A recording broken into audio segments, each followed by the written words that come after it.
In this review मैं इस third generation Honda fit hybrid के एक्सटीरियर एंड इंटीरियर फीचर्स को हाईलाइट करूंगा। रिव्यू के सेकंड पार्ट में वाइल ड्राइविंग में एज एन ऑनर आपके साथ गाड़ी के बारे में कुछ फैक्ट्स और कुछ अपने ओपिनियन शेयर करूंगा।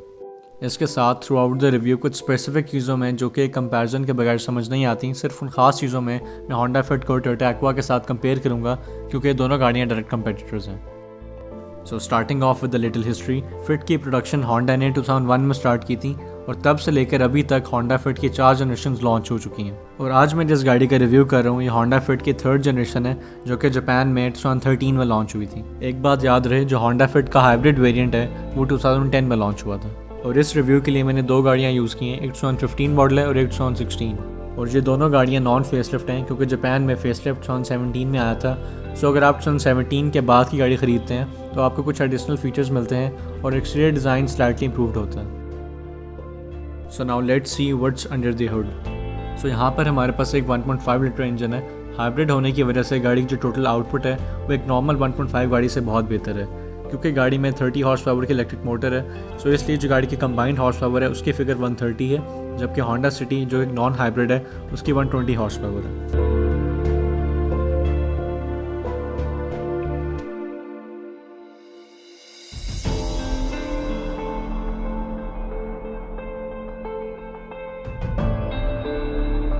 सो परफॉर्मेंस एक ऐसी चीज़ है जो कि कंपैरिजन के बगैर क्लियर नहीं होती। सो इसलिए मैं 4 चीज़ों को टोयोटा एक्वा के साथ कंपेयर करूँगा। Number 1 horsepower, secondly weight, third गाड़ी का बॉडी टू वेट रेशो और फोर्थ गाड़ी की ट्रांसमिशन। गाड़ी के गियर बॉक्स को देखना इसलिए ज़रूरी है क्योंकि इसका गाड़ी के एक्सेलरेशन और परफॉर्मेंस पे एक डायरेक्ट इम्पैक्ट होता है। So firstly aqua 99 horse power है जबकि फिट 130 हॉर्स पावर है। अगर मैं वेट के फिगर्स को कंपेयर करूँ तो होंडा फिट 30 kg हैवियर है टोयोटा एक्वा से। सो विच मीन्स फिट का वेट और हॉर्स पावर दोनों ज़्यादा है एक्वा से। Body to weight ratio calculate करने के लिए हम सिंपली हॉर्स पावर को डिवाइड कर देंगे गाड़ी के टोटल वेट के साथ और इससे हमें पता चल जाएगा कि गाड़ी 1 kg को उठाने के लिए कितने हॉर्स पावर प्रोवाइड करती है। So after calculation Honda Fit का बॉडी टू वेट रेशो 0.111 है जबकि एक्वा का 0.086। और अगर आपको फिगर्स को अंडरस्टैंड करना मुश्किल हो रहा है तो आप इन फिगर्स को मल्टीप्लाई बाय 1000 कर सकते हैं और ये जो फिगर्स डिस्प्लेड हैं ये मल्टीप्लाई बाय 1000 के बाद हैं। So which means Honda Fit का body to weight ratio Aqua से बेहतर है। लास्ट चीज़ है गाड़ी का गियर बॉक्स। फिट में होंडा का ड्यूल क्लच ट्रांसमिशन आता है जबकि एक्वा में CVT ट्रांसमिशन। वैसे तो CVT ट्रांसमिशन में थोड़ा सा डिले आता है और गाड़ी थोड़ी देर के बाद रिस्पॉन्स देती है, बट इस केस में होंडा की ट्रांसमिशन में ज़्यादा डिले है। So even though Honda fit की हॉर्स पावर ज़्यादा है बट इस वजह से ओवरऑल दोनों गाड़ियों के 0 to 100 के फिगर्स में उतना फ़र्क नहीं है जितना कि होना चाहिए। कमिंग टूवर्ड्स द साइड, गाड़ी में 15 इंच का अलॉय व्हील्स हैं और बहुत से लोगों को ये नहीं पता होता कि अलॉयज़ की वजह से गाड़ी की ओवरऑल ड्राइव क्वालिटी में बहुत इंप्रूवमेंट आ जाती है। होंडा फिट ने जापान में टॉप सेलिंग गाड़ियों में 2019 में 12th नंबर पर रैंक किया था जबकि टोयोटा एक्वा ने 5th नंबर पर।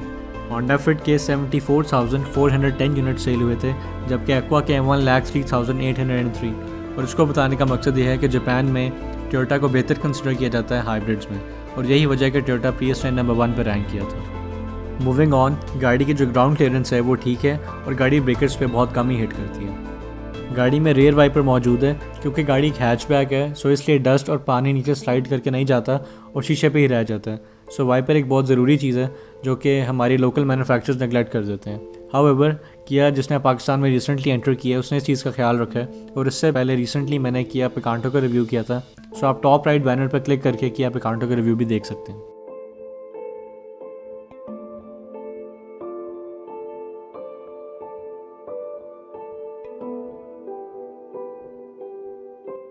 एज एन हैचबैक जो गाड़ी का साइज़ है अगर उस लिहाज से देखा जाए तो गाड़ी की ट्रंक कैपेसिटी बहुत अच्छी है और टोयोटा एक्वा से इस चीज़ में होंडा फिट ने लीड ले ली है। अगर सीट्स को फोल्ड करके फ्लैट बेड बना दिया जाए तो जो ट्रंक कैपेसिटी है वो मोर देन 3 टाइम्स हो जाती है। होंडा फिट का एक ड्रॉबैक ये है कि गाड़ी में स्पेयर टायर नहीं होता बट इंस्टेड एक पंक्चर रिपेयर किट दी जाती है। सो अगर टायर बर्स्ट हो जाए या फिर टायर अनयूजेबल हो सो उन सिचुएशंस में पंक्चर रिपेयर किट इतनी सूटेबल नहीं है जितना कि एक स्पेयर टायर है।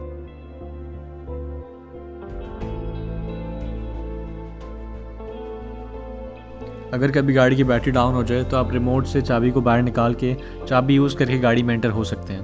एंड अदरवाइज़ क्योंकि गाड़ी में स्मार्ट एंट्री की ऑप्शन मौजूद है so with in a specific range गाड़ी की चाबी जहाँ पे भी हो आप 1 सेकंड के लिए हैंडल पे हाथ रख के गाड़ी अनलॉक कर सकते हैं। आफ्टर एंटरिंग द इंटीरियर जो चीज़ आप सबसे पहले फील करेंगे वो ये है कि seats are well sized and comfortable और जो ड्राइविंग पोस्चर एंड पोजीशन है वो भी ठीक है।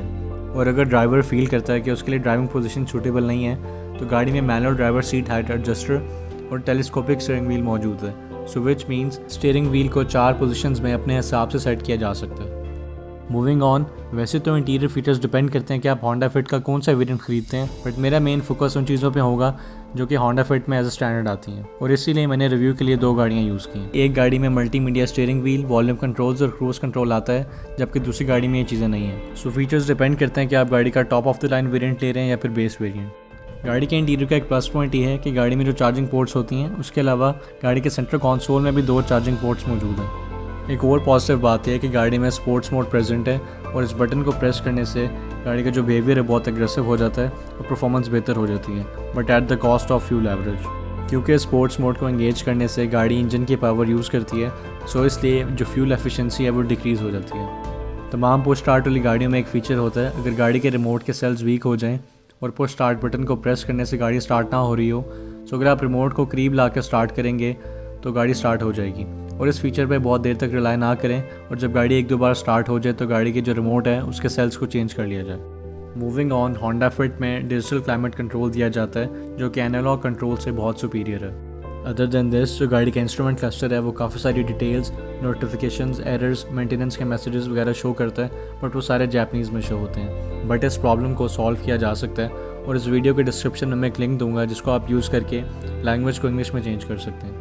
But still fuel average, range, गाड़ी जितने किलोमीटर चल सकती है रिमेनिंग फ्यूल में, टाइम, टेम्परेचर, इन सारी चीज़ों को अंडरस्टैंड किया जा सकता है। और एक बात याद रहे, जो नॉब है उसको रोटेट करके जो ब्राइटनेस लेवल है उसको कंट्रोल किया जा सकता है। सो नाउ मैं ओनर्स रिव्यू स्टार्ट करूँगा, फिट के यूनिक फीचर्स को आपके साथ शेयर करूँगा और एंड पे कैलकुलेशन के साथ बताऊँगा कि आप एक हाइब्रिड गाड़ी यूज़ करके कितना सेव कर सकते हैं और इससे एनवायरनमेंट को क्या फ़ायदा होता है।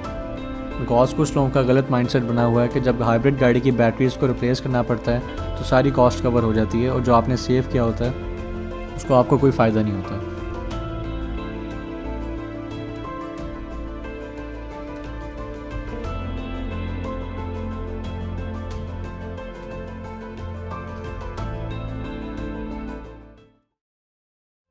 इवन दो फिट की एक्सेलरेशन एक्वा से स्लाइटली बेहतर है, बट स्टिल फिट में एक प्रॉब्लम है जो कि इन माय ओपिनियन एक मेजर डिसएडवांटेज है होंडा फिट को।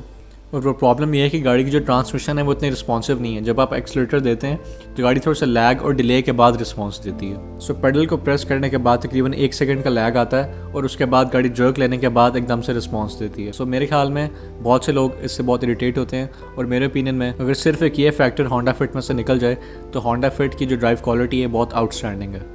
एक बात याद रहे कि होंडा फिट की कैटेगरी में जो गाड़ियां पाकिस्तान में खरीदी जा सकती हैं उसमें टोयोटा एक्वा के अलावा निसान नोट ई पावर भी शामिल है। हाउएवर उस गाड़ी के टाइप थोड़ी डिफरेंट है और मैं कोशिश करूंगा अगर पॉसिबल हो फ्यूचर में कभी उस गाड़ी का रिव्यू भी करूं, बट पाकिस्तान में मेजॉरिटी लोग होंडा फिट या टोयोटा एक्वा में से कोई एक गाड़ी चूज़ करते हैं। Moving on to the question कि किन यूनिक फीचर्स की वजह से फिट ने मार्केट कैप्चर की है, सो उसमें रीज़न नंबर 1 ये है कि गाड़ी की जो ड्राइव क्वालिटी है और जो गाड़ी की कंफर्ट है वो बहुत आउटस्टैंडिंग है। और आउटस्टैंडिंग होने का मतलब ये है कि अगर इसे अपनी कैटेगरी में कंपेयर किया जाए तो तमाम जो उसके कंपेटिटर्स हैं सबसे fun car to drive Honda Fit है।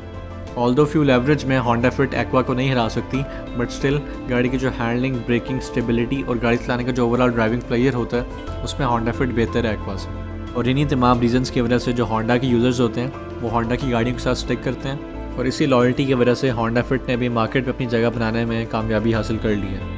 हाउएवर आजकल इंपोर्ट के प्रोसीजर को बहुत मुश्किल होने की वजह से जो इंपोर्टेड गाड़ियाँ हैं एक तरह से डिस्करेज हो चुकी हैं, और यही रीज़न है कि आजकल रोड्स पे भी होंडा फिट, टोयोटा एक्वा और इन हाइब्रिड व्हीकल्स के अलावा जो 660 सीसी गाड़ियाँ हैं उनके प्रेजेंस बहुत कम हो चुकी है। बट स्टिल एक टाइम था जब जो हाइब्रिड हैचबैक्स हैं लोग इन्हें बहुत ज़्यादा प्रेफर करते थे, और पाकिस्तान में भी आज से 1-2 साल पहले इन गाड़ियों को बहुत बूम मिला है। यूनिक फीचर्स में सेकंड चीज़ ये है जो गाड़ी के इंटीरियर रूम है वो एक्सट्रीमली स्पेशियस है, और सरप्राइजिंगली रियर पैसेंजर्स के लिए जो लेग रूम है वो होंडा सिविक जो लोकली मैन्युफैक्चर्ड होंडा सिविक है उससे भी ज़्यादा है। गाड़ी में फ्रंट पैसेंजर्स के लिए भी एम्पल स्पेस है, और जो रेयर पैसेंजर्स हैं वो भी बहुत कंफर्टेबली गाड़ी में ट्रैवल कर सकते हैं, जबकि ये चीज़ टोयोटा एक्वा का एक वीक एरिया है। और एक्वा से जो लोगों को कंप्लेंट्स होती हैं उसमें एक नंबर 1 कंप्लेन ये भी है कि जो गाड़ी लेग रूम है रेयर पैसेंजर्स के लिए वो बहुत कम है। फिट में ये चीज़ रिजॉल्व है, और हैरानकुन तौर पे जो सेडान्स हैं उनसे भी ज़्यादा लेग रूम होंडा फिट के अंदर है।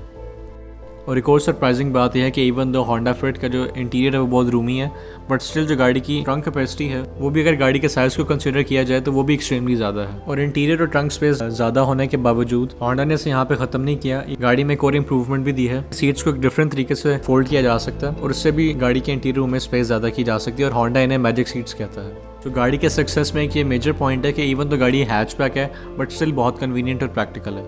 मूविंग ऑन, थर्ड रीज़न ये है कि गाड़ी की जो एक्सटीरियर और इंटीरियर डिज़ाइन है वो बहुत से लोगों को टोयोटा एक्वा से बेहतर लगता है। सो अगर अब मैं कंक्लूड करूँ तो नंबर 1 रीज़न ये है कि better drive quality and comfort in its competition. Second ये है कि extremely spacious interior and good leg room and the practicality. और थर्ड ये है कि better design specially the interior.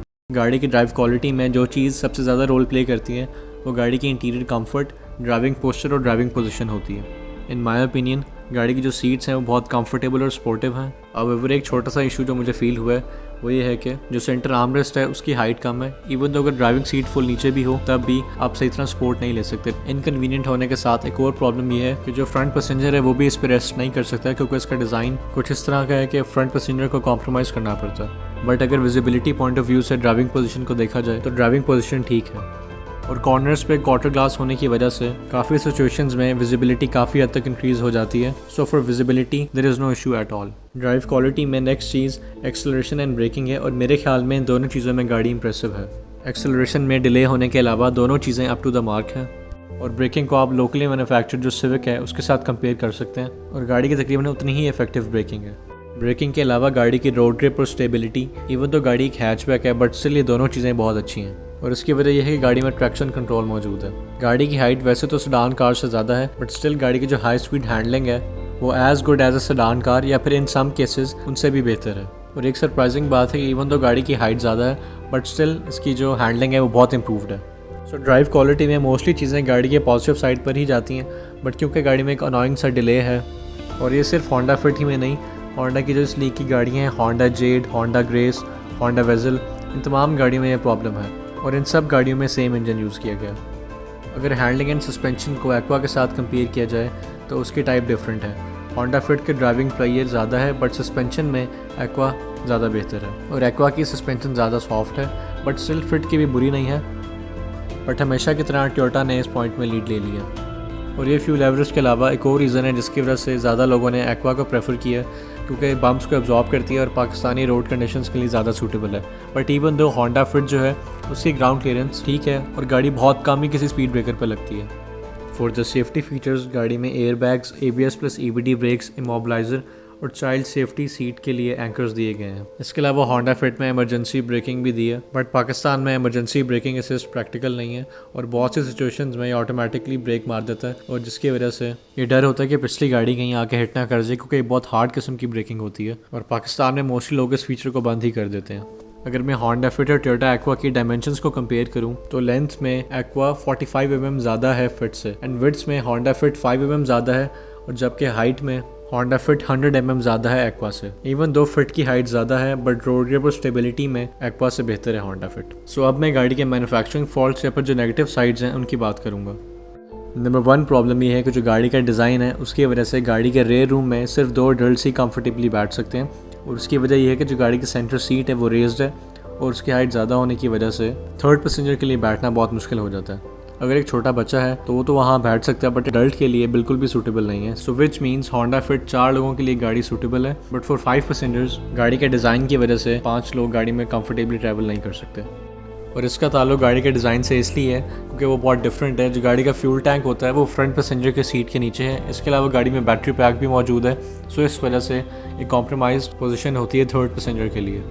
जो सेकंड प्रॉब्लम है उसका भी मेजर इफेक्ट ज़्यादा रेयर पैसेंजर्स को ही होता है। उसकी वजह यह है कि सीट्स के राइट साइड पे एक एयर डक्ट दिया गया है जिससे हीट रिलीज़ होती है और इस वजह से गाड़ी का कैबिन बहुत देर के बाद ठंडा होता है। एक तो गाड़ी का जो कैबिन है वो देर से कूल डाउन होता है और उसके साथ साथ गाड़ी की जो AC परफॉर्मेंस है वो भी बहुत इंप्रेसिव नहीं है। एक और इशू है, मैं उसे गाड़ी का मैन्युफैक्चरिंग फॉल्ट तो नहीं कह सकता बट पाकिस्तान के वेदर कंडीशंस के हिसाब से जो डैशबोर्ड का मटेरियल है वो सूटेबल नहीं है और विद टाइम उसका कलर जो है वो फेड हो जाता है। नेक्स्ट इशू गाड़ी की ट्रांसमिशन से रिलेटेड है और ये प्रॉब्लम होंडा फिट का इटसेल्फ मैन्युफैक्चरिंग फॉल्ट भी है और इसके अलावा जो यूज़र्स हैं उनकी तरफ से भी एक प्रॉब्लम है। मसला ये होता है जब ट्रांसमिशन ऑयल की लाइफ पूरी हो जाती है तो मीटर में एक इंडिकेशन आती है और जब उसे गूगल ट्रांसलेट के थ्रू इंग्लिश में ट्रांसलेट करें तो पता चलता है कि गाड़ी maintenance time has pass, so which means गाड़ी की जो ट्रांसमिशन फ्लूइड है उसे रिप्लेस होने की ज़रूरत है। फर्दर प्रॉब्लम ये होती है कि पाकिस्तान में ये स्पेसिफिक ट्रांसमिशन ऑयल नहीं मिलता और इसकी वजह से जब लोग कोई और ट्रांसमिशन ऑयल यूज़ करते हैं तो जो गाड़ी का गियर बॉक्स है वो प्रॉब्लम करता है और इन सम रेयर केसेस जो गियर बॉक्स है वो ख़राब हो जाता है। पाकिस्तान में कुछ लोगों ने इसका हल इस तरह निकाला है कि गाड़ी में CVTF ऑयल यूज़ करते हैं, बट ये जो CVTF ऑयल है ये भी एक पक्का सोल्यूशन नहीं है। और मैंने कहा था ये होंडा की तरफ से मैन्युफैक्चरिंग फॉल्ट भी है और वो इसलिए है कि होंडा ने एक्सेप्ट किया था कि फिट के काफ़ी सारे यूनिट्स में गियर बॉक्स का प्रॉब्लम था और इसलिए उन्होंने रिकॉल भी किया था सो दैट इस प्रॉब्लम को रिजॉल्व किया जा सके। बट क्योंकि ये होंडा जापान ने रिकॉल किया था तो पाकिस्तान में स्टिल एक प्रॉब्लम है। पांचवा इशू ये है जो गाड़ी के पार्ट्स हैं वो एक्सपेंसिव हैं और समटाइम्स इनकी अवेलेबिलिटी का भी इशू होता है। मूविंग ऑन, होंडा फिट के साथ एक बेहतर यूज़र एक्सपीरियंस के लिए मैं आपके साथ कुछ टिप्स शेयर करूंगा। नंबर 1 टिप ये है कि जो मैन्युफैक्चरर ने ट्रांसमिशन ऑयल रिकमेंड किया हुआ है सिर्फ उसी को यूज़ करें। और पाकिस्तान में लोग गियर ऑयल के मेंटेनेंस को बहुत लाइट लेते हैं और जब गाड़ी ज़्यादा किलोमीटर चल जाती है तो ये प्रॉब्लम फेस करनी पड़ती है। सेकंड टिप ये है कि आप गाड़ी में हाई ऑक्टेन को फ्रीक्वेंटली यूज़ करें एंड आफ्टर सम टाइम जो गाड़ी की सस्पेंशन है उसका चेकअप करवाएं। गाड़ी की एक डाउन साइड ये है कि गाड़ी में स्पेयर टायर नहीं होता बट इंस्टेड एक पंक्चर रिपेयर किट दी जाती है जो कि इतनी प्रैक्टिकल नहीं होती जितना कि एक स्पेयर टायर होता है, क्योंकि कुछ सिचुएशंस में गाड़ी का टायर बर्स्ट हो जाता है और एक प्रॉब्लम क्रिएट हो जाती है। होंडा फिट को ख़रीदते हुए एक मेजर कंसर्न गाड़ी की फ्यूल एवरेज होता है। सो अगर मैं फ्यूल एवरेज की फिगर्स की बात करूं तो इन सिटी ड्राइविंग एटलीस्ट आपको 18 किलोमीटर्स पर लीटर की एवरेज मिलती है और अगर आप सॉफ्ट फुट से गाड़ी चलाते हैं तो ये 20 से 25 किलोमीटर्स के दरमियान भी हो सकती है। बट ये इस चीज़ पे भी डिपेंड करता है कि आपकी जो गाड़ी की बैटरीज़ हैं उनकी क्या हेल्थ है। अगर आप एक हाइब्रिड गाड़ी यूज़ करते हैं तो आप कितना सेव करते हैं और अगर आप गाड़ी की बैटरीज़ को रिप्लेस करते हैं तो आपको क्या कॉस्ट आती है और ओवरऑल आपको क्या फ़ायदा होता है। और बहुत से लोगों को ये लगता है कि जब गाड़ी की बैटरीज रिप्लेस करनी पड़ती हैं तो जो आपको कॉस्ट होती है आपकी जो कि आपने हाइब्रिड गाड़ी यूज़ करके सेव की होती है वो सारा आपको फिर से पे करना होता है। ये बात गलत है और एक मिथ है। वैसे तो बैटरी चेंज और इन सारी कैलकुलेशंस की नौबत नहीं आती, बट एनी वे आपको हाइब्रिड गाड़ी लेने का फ़ायदा ही होता है, स्पेशली फॉर द एनवायरनमेंट। इसके फ्यूअर इमिशंस होते हैं और लेस पोल्यूशन होती है। Coming back to the fuel average, तो लॉन्ग ड्राइव पे बैटरीज को रिचार्ज होने का मौका नहीं मिलता, सो इस वजह से लॉन्ग ड्राइव पे हाइब्रिड गाड़ियों की फ्यूल एवरेज थोड़ी सी कम हो जाती है। और इसके साथ साथ जब मैक्सिमम बैटरी यूटिलाइज हो जाती है तो गाड़ी की टॉप स्पीड और परफॉर्मेंस भी स्लाइटली कम हो जाती है। गाड़ी के इंटीरियर में जो क्वालिटी ऑफ मटेरियल यूज़ किया गया है वो ठीक है और जो हमारी लोकली मैन्युफैक्चर्ड गाड़ियाँ हैं उनसे बहुत बेहतर है। इसके साथ साथ गाड़ी की जो इंसुलेशन और जो साउंड प्रूफिंग है वो भी हमारी लोकल मैन्युफैक्चर्ड गाड़ियों से बहुत बेहतर है और ये एक वजह है कि गाड़ी के जो इंटीरियर रूम और कैबिन नॉइज़ है बहुत रिड्यूस्ड है। और मेरे ख्याल में रोड नॉइज़ कम होने की वजह से गाड़ी की जो कंफर्ट है वो भी बेहतर फील होती है। To end the owners review, अगर अब मैं गाड़ी को ग्रेड करूँ तो मेरे हिसाब से गाड़ी A+ स्कोर करती है और इस ग्रेड के लिए गाड़ी में कोई मैन्युफैक्चरिंग फॉल्ट नहीं होना चाहिए। इसके अलावा गाड़ी का ओवरऑल डिज़ाइन बेहतर होना चाहिए सो दैट 5 पैसेंजर्स भी गाड़ी में कंफर्टेबली ट्रैवल कर सकें।